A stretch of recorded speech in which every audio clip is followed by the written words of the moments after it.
del Evangelio de Lucas, cuestión 6.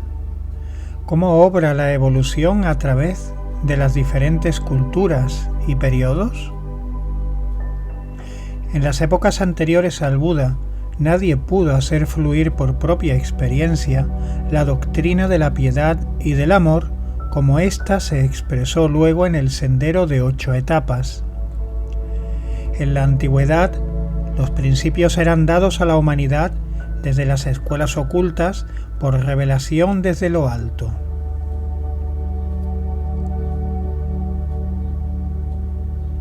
El Buda estuvo compenetrado del Espíritu Santo, lo que significa que las fuerzas que lo constituían no lo penetran enteramente.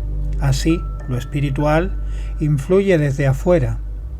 Entre el sexto y el quinto siglo antes de nuestra era, existió la primera organización humana en la que el Bodhisattva pudo incorporarse íntegramente, dando ejemplo de cómo la humanidad, por sí misma y por el sentido moral de su alma, puede encontrar el sendero de 8 etapas.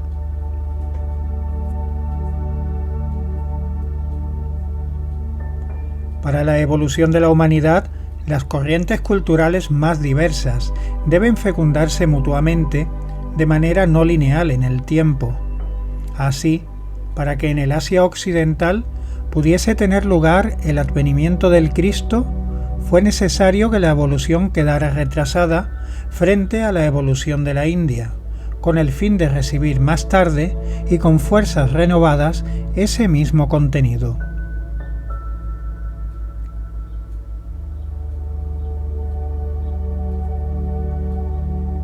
En el cuerpo etéreo del niño Jesús, de la línea natánica de la casa de David, vivió la parte del cuerpo etéreo no influenciada por vidas terrenales. Fue la sustancia etérea conservada de Adán, antes del pecado original, la que se incorporó en este niño para que existiera una entidad espiritualmente joven, no influenciada por experiencia alguna de la evolución terrestre, a fin de ser capaz de unirse con el Nirmanakaya del Buda.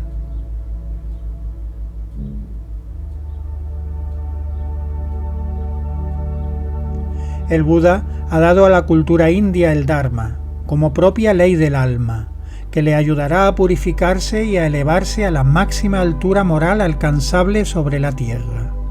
El pueblo hebreo ha sido educado para obedecer la ley de los 10 mandamientos como un conjunto de leyes exteriores, mucho tiempo antes de la aparición del budismo.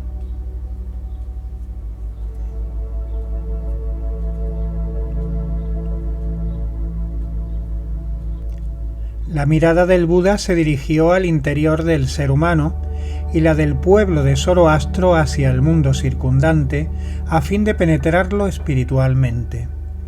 Al hablar del bien y del mal, se entendían los efectos favorables y contrarios que en el cosmos se oponen y que también se manifiestan en el hombre.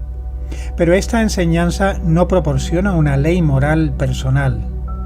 Fue la doctrina hebrea, con los 10 mandamientos, la que dio un maravilloso complemento a la enseñanza cosmológica de Zoroastro, precisamente al introducir un elemento moral, y con ello la posibilidad de hablar de culpa.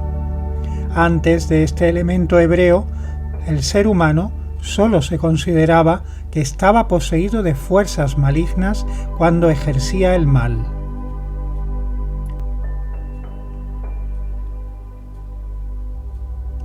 En la vida y la cultura del pueblo hebreo aparece lo que podemos llamar obediencia y sumisión a la ley, en tanto que en la corriente espiritual del Buda vive el ideal de encontrar la orientación de la vida humana en el alma misma. Zoroastro había preservado su obra al ceder su cuerpo etéreo a Moisés y su cuerpo astral a Hermes. La ley le fue dada a Moisés por la iluminación desde afuera debido a que poseía el cuerpo etéreo de Zoroastro. La obra de Moisés tuvo continuidad en Elías, y las individualidades que conocemos como los profetas, las que al encarnarse en el mundo aparecen como inspiradas por el Espíritu.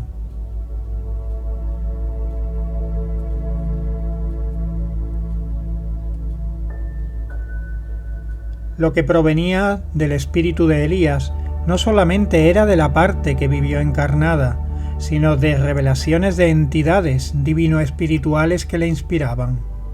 Al reencarnarse esta entidad, debió unirse con el cuerpo de Juan el Bautista. En él resurgió lo que antes existió en Elías. Su predicación es budismo renovado. El Buda irradiaba sobre el niño Jesús natánico y además hablaba por boca de Juan el Bautista, es decir, Juan hablaba bajo la inspiración del Buda. Así comprendemos la conformidad de todas las religiones y las revelaciones espirituales de la humanidad, y cómo lo viviente del sermón de Benarés llegó a florecer en la predicación de Juan el Bautista en el Jordán. La entidad que más tarde apareció en el Jesús natánico debió enseñar a profundizar en el amor que nada tiene que ver con los vínculos de la sangre para que pudiera surgir el amor de alma a alma. Para cumplir con esta misión, la entidad que entonces vivió en el cuerpo del Jesús natánico primero debió experimentar sobre la tierra lo que significa no sentir ningún vínculo por consanguinidad.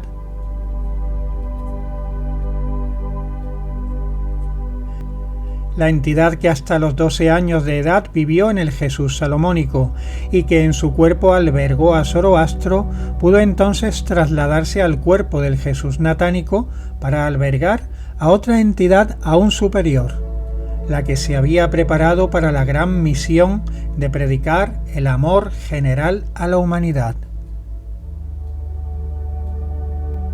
Desde el fondo del alma nos unimos a esta entidad y cuanto más espiritualmente lleguemos a comprenderla, más profunda será nuestra comprensión del amor universal y más íntimamente nos sentiremos atraídos y unidos a Jesús con todas las fuerzas de nuestro corazón.